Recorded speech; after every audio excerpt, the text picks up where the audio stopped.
Hello, good morning, good afternoon, folks. My name is Losco. Welcome back to another video. In today's video, I'll make more of a four-part series of how I went from being homeless to working out to where I was working, how I invested my time and money, and how I became stable. If you guys enjoyed this series, make sure to hit the like, subscribe. Let's get straight into it. So, I already know the big question: how did I become homeless? No, it wasn't for drugs. It wasn't an addiction. Thankfully, I was in that boat. What happened with me though? I decided I was young, 19 years old. I thought I had it all figured out, realistically speaking. I didn't. So what did I do? Decided to leave the comfort of my home. Decided to go out, pursue somebody, and beautiful person. No anger, no any type of resentment against this individual.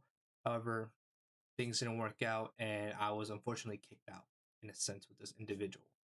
So, long story short, I'm living on the street now here in Central Florida, right? Because that's where I reside. I reside in the Orlando area. So, as Central Florida, what did I do to survive? How did I make income? So, what did I have? The only thing I had with me was my 2012 Honda Fit. For those who don't know, it's more of a hatchback vehicle from Honda. It was a 2012, a very nice red color. I enjoyed the vehicle. It's what got me to point A to point B while during my time, and I would sleep out of the car. The good part about the Honda Fit, when you put the seats in the back row down, it actually made a whole complete bed, which realistically speaking, it helped me so much. I could sleep in the bag. I would put blankets on the back to make it more softer for myself, pillows, and just sleep there, right? So, what did I do for work? For those who don't know, Uber and DoorDash. Instantly, it was my main priority, just Ubering and DoorDashing. My average though was 80 bucks a day. Basically speaking, that was my average of making, not my actual income. My net income was like 30, 40 bucks a day. You might be asking, where did 50 of that go? Realistically speaking, 30 bucks of gas a day.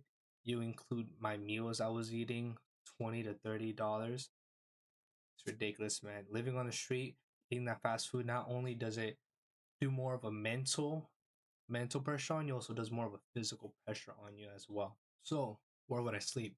Like I mentioned before, I was sleeping in my car, but what areas did I sleep?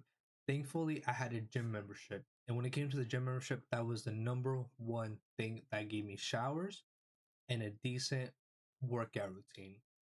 So yes, I might not look the best in shape, realistically speaking, when you're out there pumping metal. And when you're pumping metal, you still have an area to take a shower. It helps you mentally so much. That's what got me through majority of it, which is having that gym membership. It was 30 bucks a month. I said, listen, I have somewhere to sleep. I can park in the parking lot of any gym I went to. I had showers available to me because of my gym pass. Not only that, they had this spa type of thing. It was like a water massager for your back. So what I would do is if I really wanted a quick rest in between my Uber and DoorDash, I will go there and just relax and let that pressure get off of me and I go right back into it.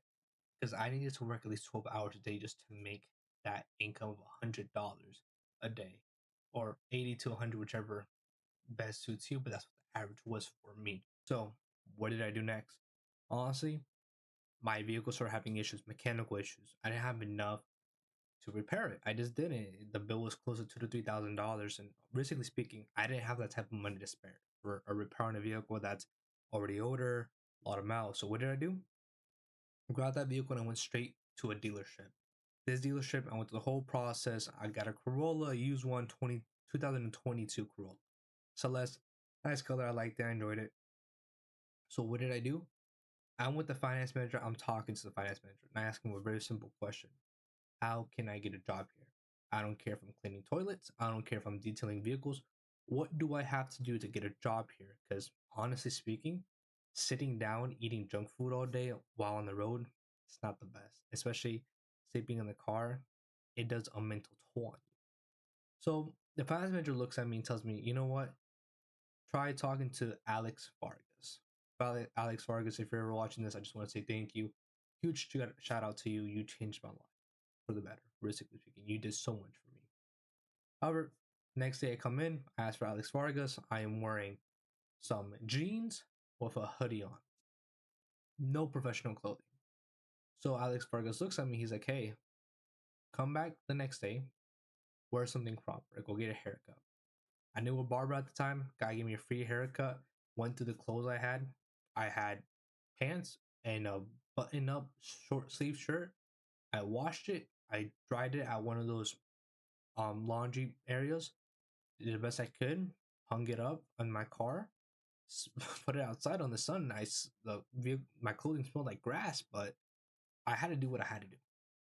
So I'll go back the next day. I'm talking to Alex Vargas, and we're figuring everything out. We're talking, and as we're talking, he's asking me very important questions like, "Why do you want this job? Why do you want this? Why do you that?" I just told him I need something. I got to do something. I'm I have the will to work. I'll work 7 days a week if I have to, just to get this job. I'll clean toilets. I'll detail vehicles. He tells me come back, and next couple days he's gonna give me a call the same day whether to tell me whether or not I made the job. So what did I do?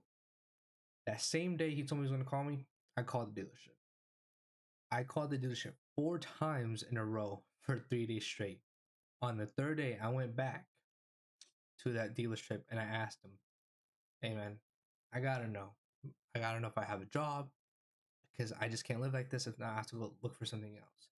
He looks me in my eye and he tells me, "You know what? You're hired." And he tells me these exact words. I will never forget them. "I wasn't gonna hire you, kid, but I can see that you were calling the dealership. You came here physically. It shows that you have persistence. And that's what it takes to make it in this industry. I'm not gonna make you a detailer. I'm not gonna make you clean toilets. I want you to sell cars for me." And I told him I'll do it. Next thing I know, that was back in November 20 something. Then I started working at this leadership on December 7th of 2024. So ladies and gentlemen, I'm gonna leave it at that. If you guys enjoy this, make sure to like, subscribe. I'm gonna get into part two, how I worked at a dealership, how it felt my first couple months there, how much money I made, and we'll go from there. Thank you so much and have a good night.